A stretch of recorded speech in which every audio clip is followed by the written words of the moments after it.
Well, James, we'd love to kick off our Q&A with you if that's all right. We've got about 15 minutes, so we'll try and smash through a bunch of them if that's all right with you. May we kick off? Be succinct. Okay, beautiful. Okay. James, a question from Steve. Do you think critical theory is the fulfillment of Romans 1:21? And if so, how ought Christians reason with people in such futility?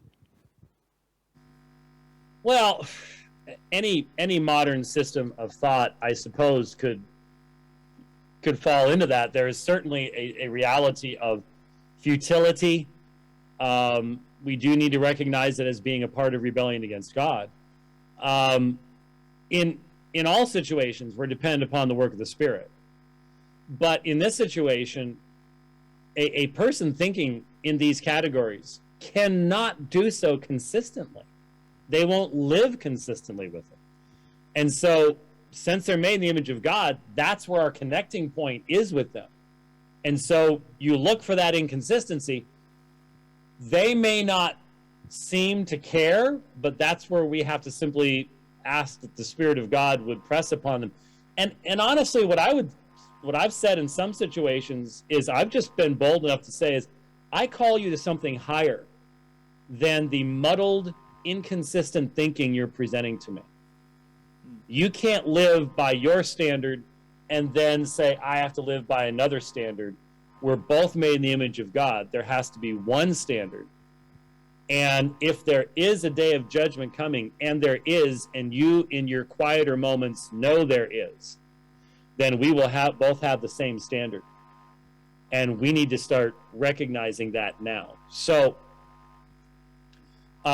it is, I will confess, for me especially, trying to deal with people who will not think rationally or logically is extremely difficult and very sanctifying.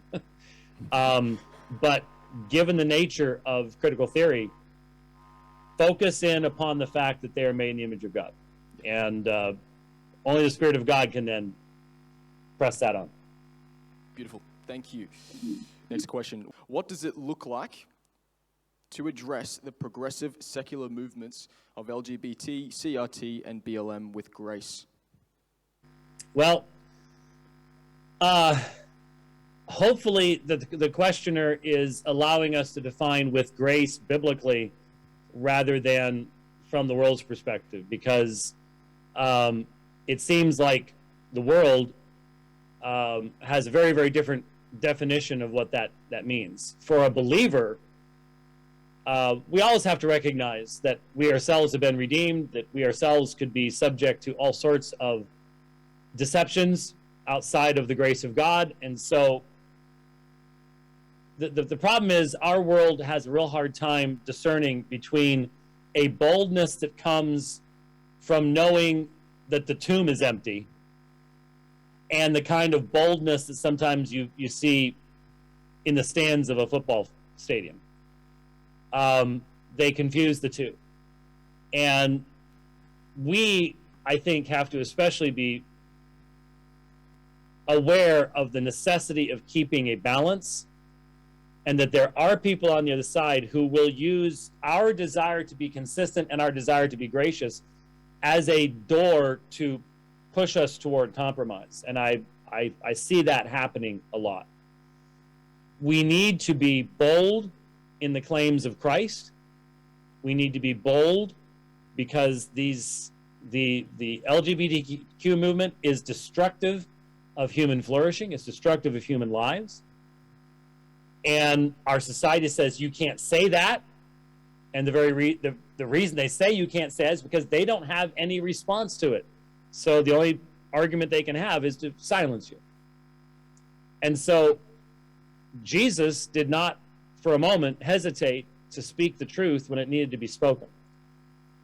It's not always easy for us to follow his example in everything, but if you're praying for the people you're talking to regularly, it'll have a big impact on how you speak to them. And it may make you all the more bolder because your heart has been filled with a full understanding of the grave danger that awaits them on the day of judgment. And our society, because it's gotten rid of the day of judgment, thinks that's pure insanity. Well, I've been struck greatly, very quickly, by what Paul said in Acts at the end of his sermon at the Areopagus. It only struck me last year that what he said there was that God will judge the world by a man whom he has appointed, and that the resurrection is evidence of that to all men. And I had always read that as, okay, that this has something to do with proving the resurrection. No, the resurrection itself is evidence that God is going to judge all men righteously. I had never thought of the resurrection as being something that was proof of something else. I always thought about proving the resurrection, but the reality is the resurrection is one of the ways God proves the judgment's coming. And all of those movements fundamentally deny the existence of that day of judgment that's coming. Thank you. James, what is the best rebuttal to any core critical theory, belief, or argument from either scripture or logical reasoning? The best core rebuttal. If you're looking for something fast and easy, I don't know that they have long-term effect. But if you're actually talking to someone who evidences any desire to actually understand what you're saying and believes you can communicate to them meaningfully in the same way, the worldview that would underlie your ability to do that is the opposite of the worldview that gives rise to critical theory. So if they're trying to do that, they're contradicting their own foundations. They are almost never put in a position where they are challenged to even consider that. And again, it takes a work of the Spirit for a human being to be convicted that they need to be consistent. But the idea is, if critical theory fundamentally is true in its broad outlines, the very language that they would be using to express it to you doesn't necessarily have to mean to you what it means to them. So the fact that they're trying to do this is a demonstration that they're made in the image of God. They can't get away from that. They can't get out of God's world. So they're trying to force a kind of worldview into a world that it doesn't fit in. So that can manifest itself in a lot of different ways. That almost any subject, you can bring it back to that foundational level, if they're willing to listen. Let's be honest. Most of the conversations, I wouldn't even attempt it on a street corner with most people that are yelling and screaming. But if it's in a university setting, if it's you're on the bus with somebody, whatever, then you might be able to push on it in that way. Thank you. Next question from Rebecca. Have there been many times in church history where we've seen similar abandonment of sola scriptura in the church, resulting in such division and polarization? Oh, yes. Okay, thank you. Yes, I think that the Reformation specifically highlighted it. I think it took time. In the early church, there's a tremendously high view of Scripture. The idea of tradition took time to develop. There were parallel developments that I think are fascinating, don't have time to express right now, but parallel developments in regards to growing offices in the church and the concept of apostolic tradition and things like that. But it really was the Reformation that forced Rome to take a stand against sola scriptura. I mean, Wycliffe recognized that only a few centuries before his time, Rome had not believed many of the things that Rome believed in his day. And so controversy very frequently does bring clarification. And post tenebris lux, after the darkness light, is a good illustration of how darkness had come on slowly with that collection of tradition over time. And then there's an explosion of light as that bondage is broken. But I would argue that there has been a regrowing of a different kind of tradition since then.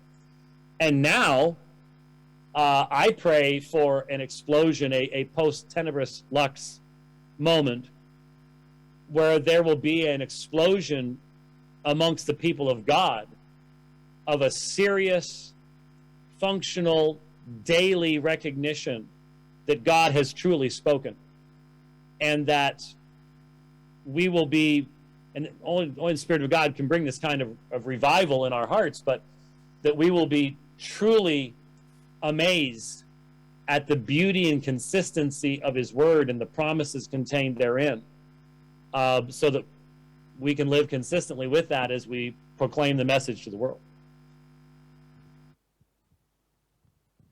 Thank you. Last question before we will part ways. Thank you for your time. We have the question: what are some common objections you hear regarding Tota scriptura, apparent contradictions in Scripture, for example? How would you respond to these objections? Sadly, the most dangerous attitude is actually amongst Christians. Solid, believing Christians frequently have canon issues. What I mean by that is we look at this, and let's be honest, for a lot of believing Christians, 2/3 of this book is more inspired than 1/3 of this book is more inspired than 2/3 of it.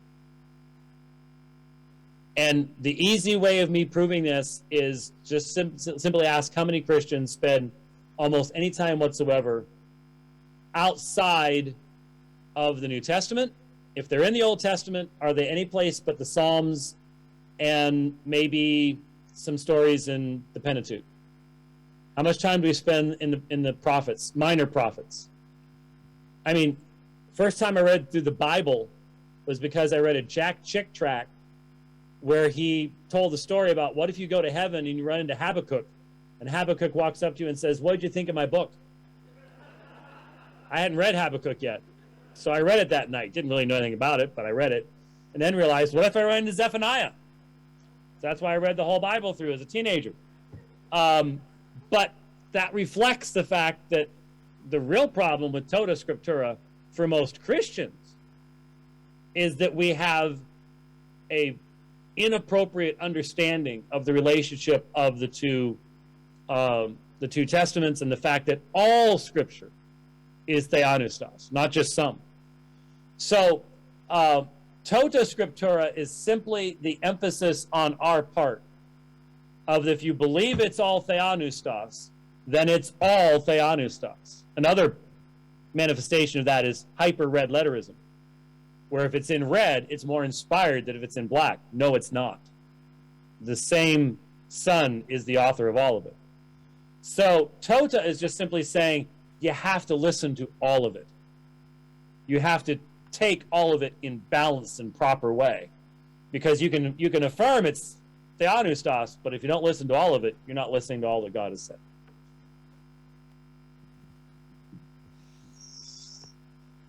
James. Thank you. Very much for your time with us this morning or this evening, where you are. We really appreciate you coming on board.